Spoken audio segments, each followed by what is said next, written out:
The budget. Major problems with the budget. The president's budget that he submitted to Congress is about $400 billion out of whack. We're in a deficit. To give you perspective, the state of California, Governor Schwarzenegger and the state legislators in Sacramento are having problems resolving their budget deficit. It's about $16 billion. We have a $400 billion deficit at the federal level. So that means we're spending $400 billion more than we're bringing in. That means we're having to use the government credit card to pay for these things. How do you pay for your credit card? When the bill comes in, you try to pay. But if you don't have enough money to pay the credit card, you only pay part of it. What happens when you only pay part of it? You pay interest on the mortgage debt, pretty high interest. Today, the federal government, this year President Bush will have to allocate about $250 billion simply to pay the interest on what we owe. Just the interest. We will do nothing to reduce the size of the debt. That's just to get rid of the interest payments on that debt. That's why it's so important to reduce how much we're spending and be wise about what we spend so we're able to meet our needs. At a time when the economy is also faltering, it becomes even more important. And so with gas prices at over $4 a gallon, now approaching $5 in many places, with food going up in price, and with the unemployment rate starting to increase pretty steeply, things are very difficult. So this is when you require government to be as smart as possible. The Congress has taken some actions, the House more than the Senate. The Senate is having more problems passing legislation than the House. But you have to have both houses pass the legislation and have the president sign it for it to become law. And so there's some difficulties there, and we can get into those difficulties. We're having difficulty, for example, passing a housing bill that would deal with the mortgage crisis. There are a lot of folks in this country, including here in Los Angeles, who bought a house, and today the value of that house is less than what they owe on their mortgage. So they can't get out of it. They also are seeing their mortgage payments go up, and they're having a hard time making the payments.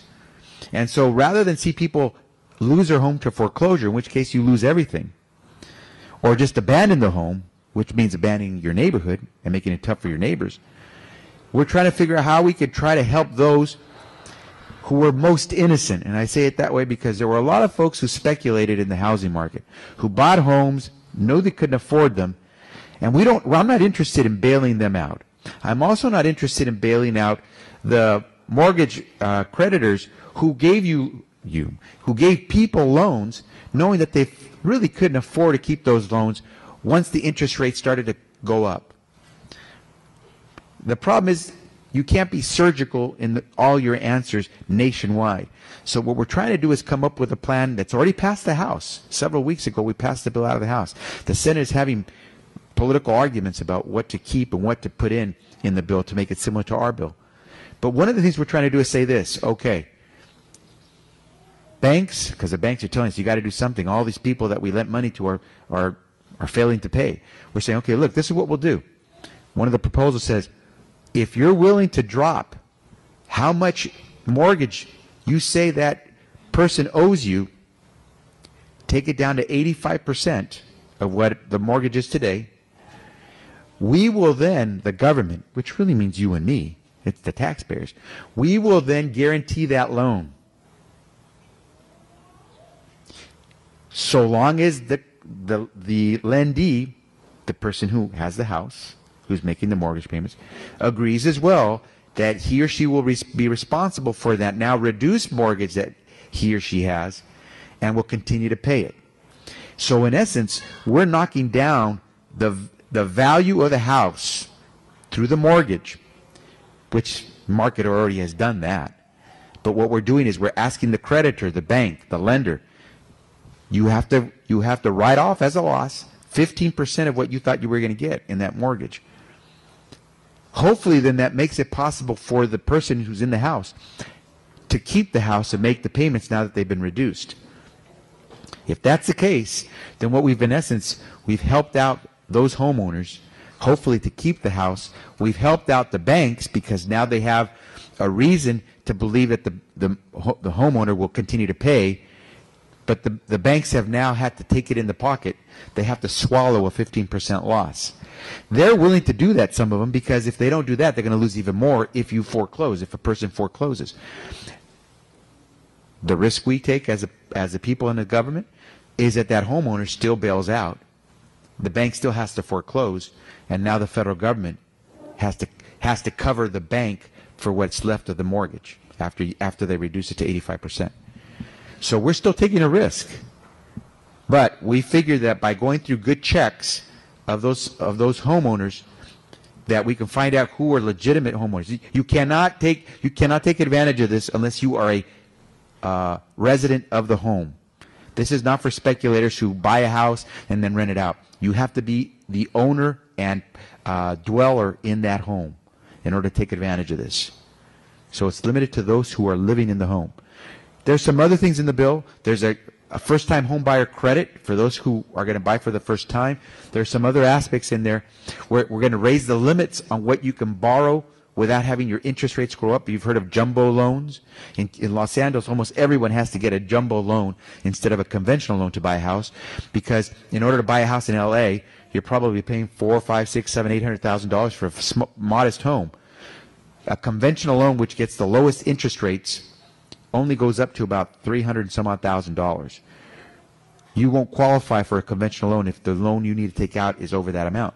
Then you have to go into what are called jumbo loans. Jumbo loans have a higher interest rate because it's a bigger loan, a riskier loan. We're going to have those limits for the conventional loan increase to about $725,000 instead of $350,000 or so, which means anyone who needs to borrow between that amount, $350,000 to about $725,000, will get the lower interest rate. Now, one of the problems in the Senate is that there's bickering. The Republicans don't want to increase the conventional loan limit to $725,000. They want to keep it lower. Democrats want to raise it higher. In the House, we raised it higher, and so that's one of the disagreements that's keeping the Senate from passing its bill. We're doing more on Iraq. The House has already passed a measure that deals with Iraq funding for that war. I voted against that, but it did pass. The Senate hasn't yet gotten there. We also, in that same legislation, have monies for unemployment benefits because a lot of people in America are exhausting their unemployment benefits. We would extend unemployment benefits for an additional 13 weeks for Americans who have recently lost their jobs. That's stuck in the Senate as well. We also, in that bill that we passed out of the House 2 weeks ago, had money for veterans programs. We have seen over the last several years how this administration really shortchanged the veterans programs, especially in health care. And what we're doing is we're putting more money into veterans health care and services than has ever been put in. But that's because it was never put in enough to begin with.